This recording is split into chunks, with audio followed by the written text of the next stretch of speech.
Black woman loses job after saving injured millionaire. Next day, 2 helicopters land at her house. She was just a waitress who lost her job for helping a stranger. But the very next day, 2 helicopters landed at her door, and everything changed forever. This is the incredible true story of courage, kindness, and a life turned upside down. Stay with us.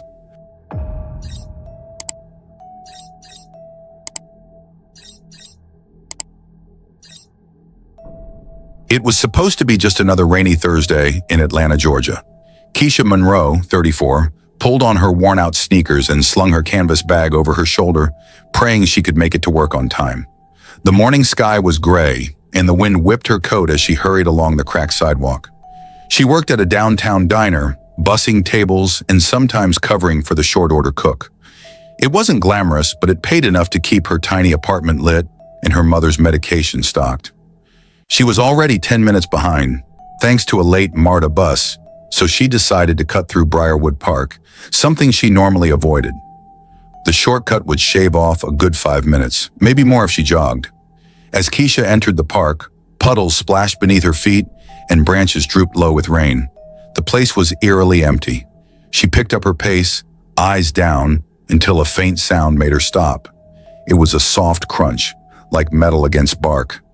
Then she saw it.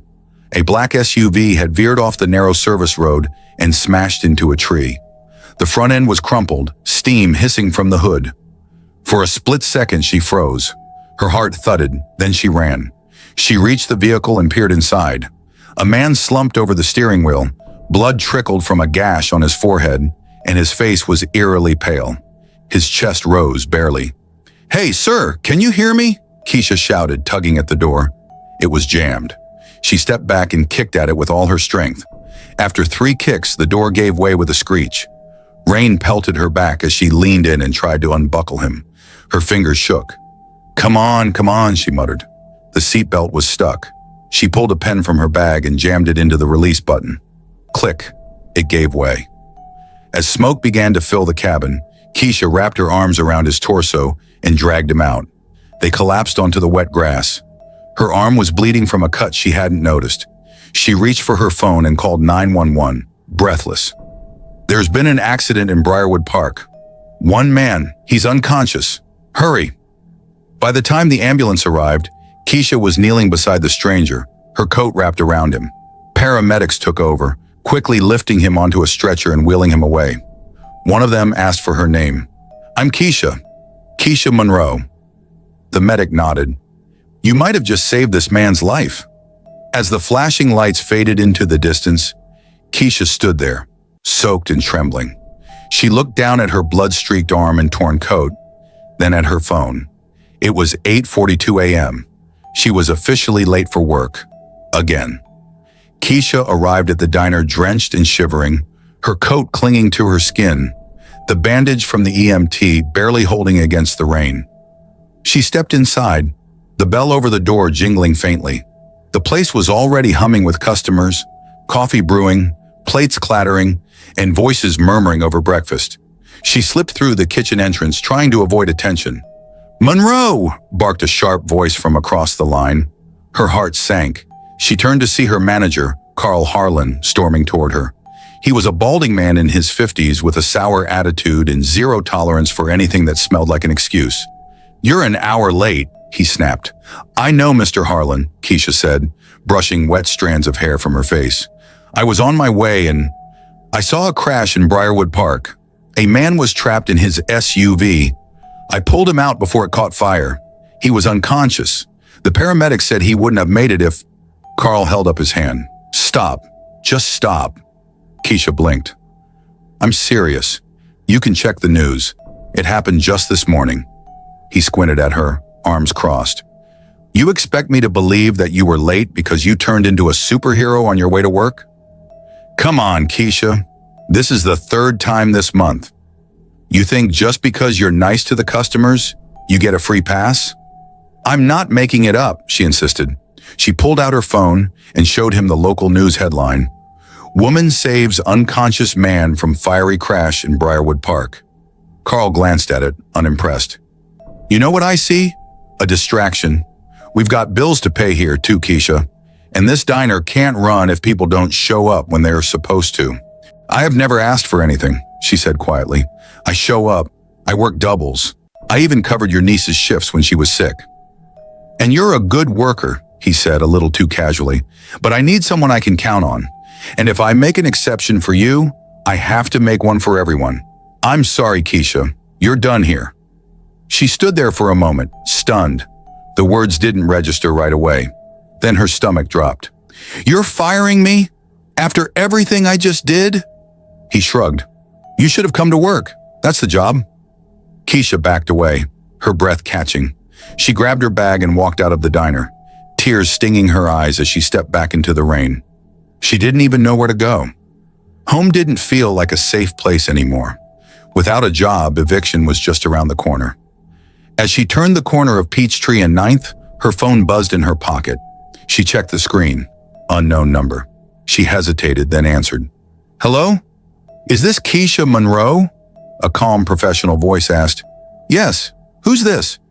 I represent Mr. Ethan Calloway. He would like to meet you, Miss Monroe, as soon as possible. The next morning, Keisha awoke to the low rumble of something unnatural vibrating through her bedroom window. It wasn't thunder. It was deeper, closer, growing louder by the second. She jumped out of bed, heart pounding, and rushed to the window. What she saw made her mouth drop open. 2 massive black helicopters were descending onto the grassy soccer field across from her apartment building, blowing up dust, debris, and everyone's laundry from the lines. Neighbors spilled out of their units in robes and slippers, phones raised, recording. Children pointed and gasped. Keisha ran outside barefoot, her heart racing for reasons she didn't yet understand. From the first helicopter stepped 3 people. 2 wore black suits and earpieces. But the man in the middle? He stood tall in a charcoal gray coat, dark sunglasses hiding his face until he pulled them off. It was him, Ethan Calloway, tech mogul, billionaire. The face she'd seen on magazine covers, TED Talks, and CNBC interviews. The man she had pulled from a smoking SUV less than 48 hours ago. He was alive and walking toward her. Ms. Monroe? He asked, his voice warm but commanding. Keisha couldn't speak. She nodded slowly, her eyes wide. I've been looking for you, he said, extending his hand. She hesitated, then shook it. His grip was firm but gentle. I didn't expect helicopters, she finally managed to say. He smiled. Well, I don't usually make house calls, but this isn't a usual situation. I wanted to thank you personally.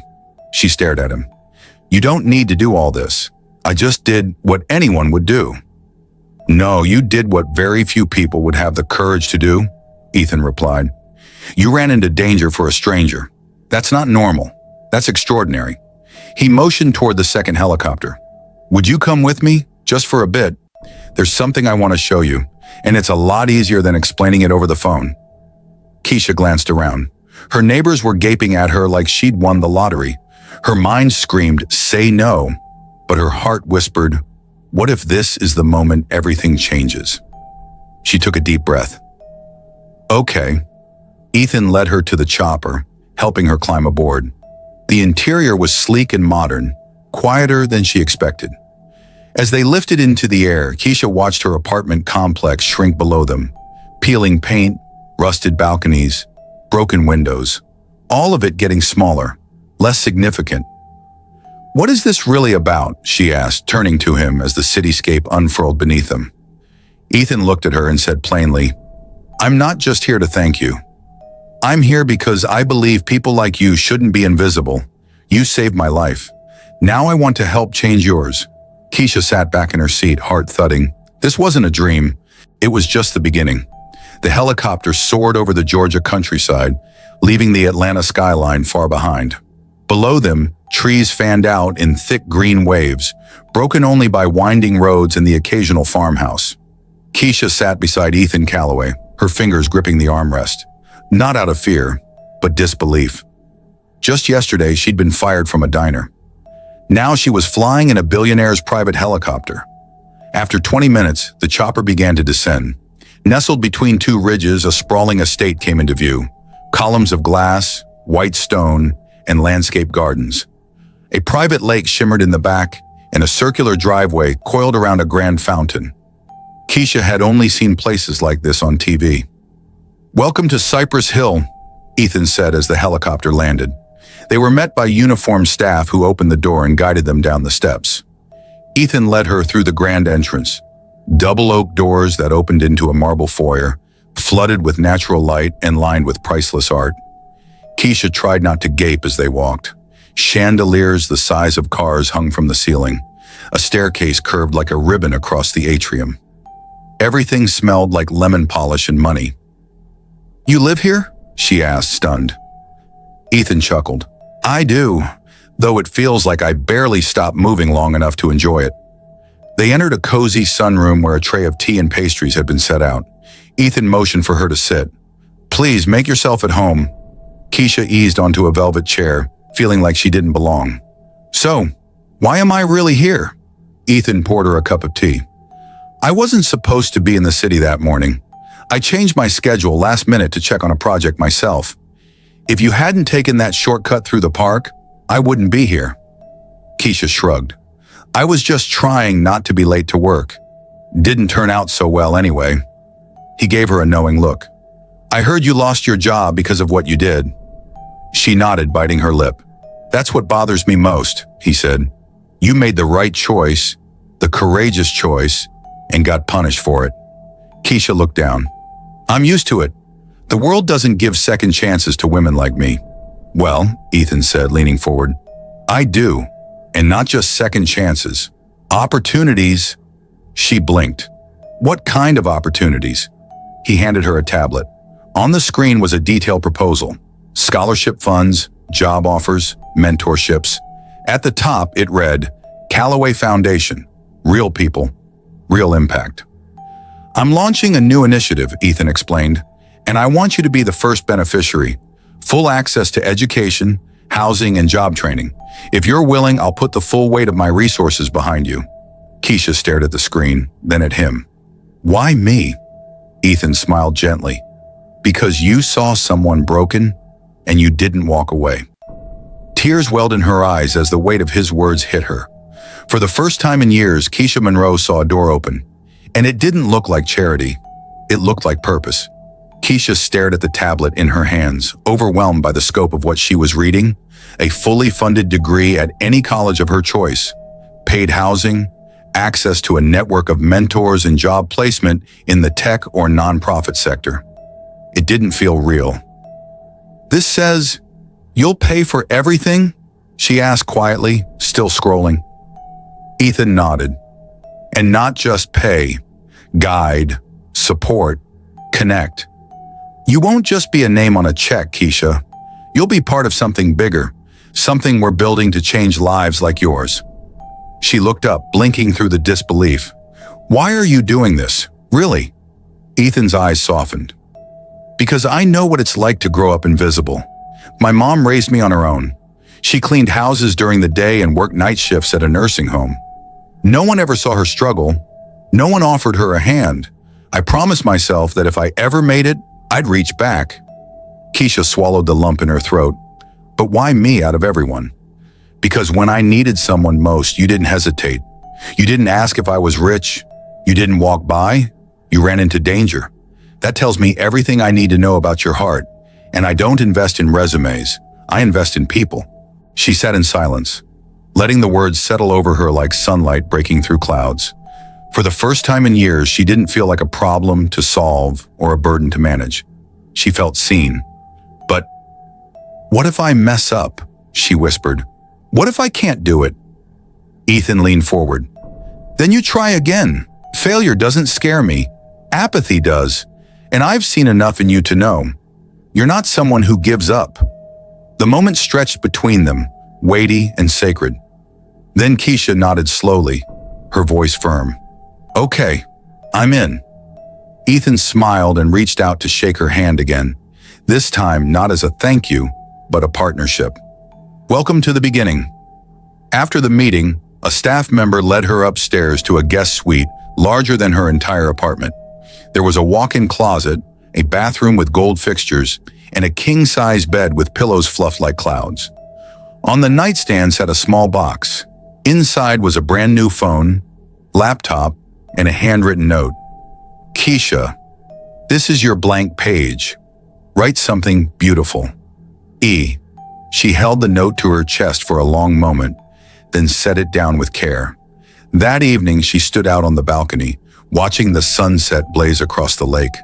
The pain of the past, the layoffs, the betrayals, the tiny apartment with leaky pipes, felt distant, like a storm finally passing. And somewhere deep inside, a quiet voice said, "You were never meant to just survive. You were meant to rise." And now the world would finally see it. 1 week later, Keisha found herself standing outside the diner that had fired her. It hadn't been part of her plan. She was supposed to be touring a local college that the Callaway Foundation had arranged for her to visit. But something tugged at her heart, drawing her back to where it all started. Not for revenge, just closure. She took a breath and walked in. The place was exactly the same. Faded booths, greasy smell, and the faint buzz of fluorescent lights. A few of the regulars glanced up, but no one recognized her at first. She wore a clean white blazer, her curls pulled into a neat bun, a soft confidence in her step that hadn't been there before. Then Jenna, the manager who had fired her, stepped out from the kitchen. Her face changed the second she saw Keisha. "Oh," she said, blinking. "You came back." Keisha offered a polite smile.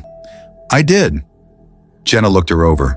Her new clothes, her composed posture, the subtle glow of someone who'd been restored. "Look, if this is about the job, I'm not here for that," Keisha cut in, her tone gentle but firm. "I just wanted to thank you." Jenna's brow furrowed. "Thank me? For what?" "For giving me the final push I didn't know I needed," Keisha said. "When you fired me, I thought it was the worst day of my life. Turns out it was the beginning of the best." Jenna opened her mouth, but nothing came out. "I saved a man's life that day," Keisha continued, "and a few days later, 2 helicopters landed outside my building. That man was Ethan Callaway." Jenna's face paled. "The Ethan Callaway?" Keisha nodded. "He gave me a scholarship, a new place to live, a career path I never dreamed I'd be offered." The room was silent. Even the cook poked his head out from the back, listening. "I'm not here to shame you, Jenna. I know you had your reasons," Keisha said, turning to leave. "But I just thought you should know. Firing me didn't break me. It freed me." She walked out, her heels clicking against the old linoleum floor like punctuation. As the door swung shut behind her, Keisha let out a breath she didn't know she'd been holding. Outside, a sleek black SUV waited at the curb. Jamal, one of Ethan's assistants, stood by the open door. "How'd it go?" he asked as she slid in. "Better than I expected," she said, smiling. "I needed that." He nodded. "You ready for the campus tour?" "Ready," she said, glancing out the window as the diner faded into the distance. "But I'm not just checking out schools anymore." "No, I'm figuring out how I can help other girls like me." The SUV pulled away, and Keisha leaned back in her seat, her eyes full of fire. Her story was no longer about survival, it was about legacy. 6 months later, Keisha Monroe stood behind a podium at the launch event for the Callaway Foundation's new Rising Roots initiative, her heart beating like a drum in her chest. The ballroom in downtown Atlanta was filled with reporters, donors, and community leaders. Behind her, a massive banner read, "Rising Roots, Growing the Future, One Life at a Time." And beneath it, Keisha's photo beamed proudly. She glanced at Ethan Callaway, who sat front row with his mother beside him. He gave her a small nod, the same calm encouragement he'd shown since day one. Keisha took a breath and leaned into the microphone. 6 months ago, she began, her voice strong and steady. "I was a waitress who lost her job for helping a stranger. I didn't know then that the man I helped was a billionaire, and I certainly didn't expect him to show up the next day with helicopters and a life-changing opportunity." The crowd chuckled and Keisha smiled. "But what I've come to understand is that real change doesn't start with money. It starts with a moment, a decision, a belief that doing the right thing, even when it costs you, will always be worth it." She paused, scanning the crowd. "Today, I'm not just a student or a scholarship recipient. I'm the director of the Rising Roots Initiative.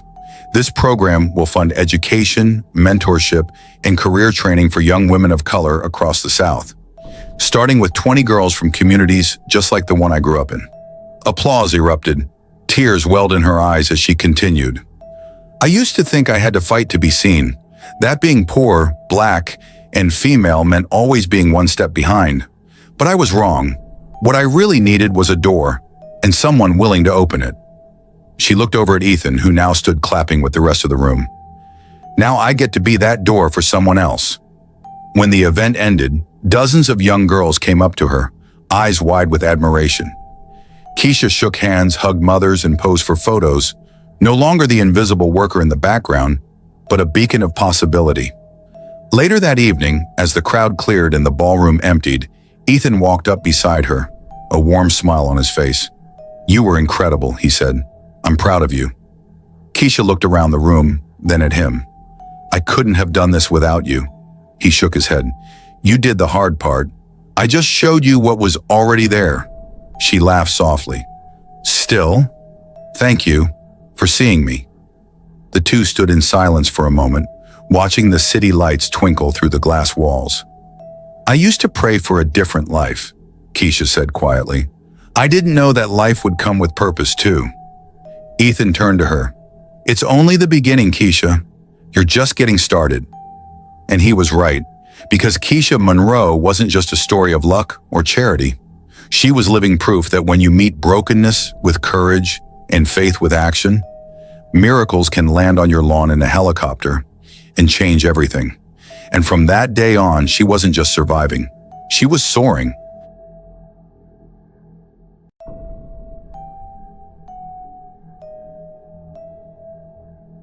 Keisha's journey from a fired waitress to the founder of a life-changing initiative reminds us that doing the right thing, no matter the cost, can lead to unimaginable blessings. Her story proves that even in the darkest moments, purpose can find us when we least expect it.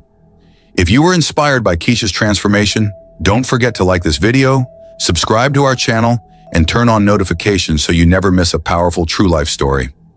And remember, one small act of kindness can open the door to a whole new future. Stay kind, stay hopeful, and stay tuned.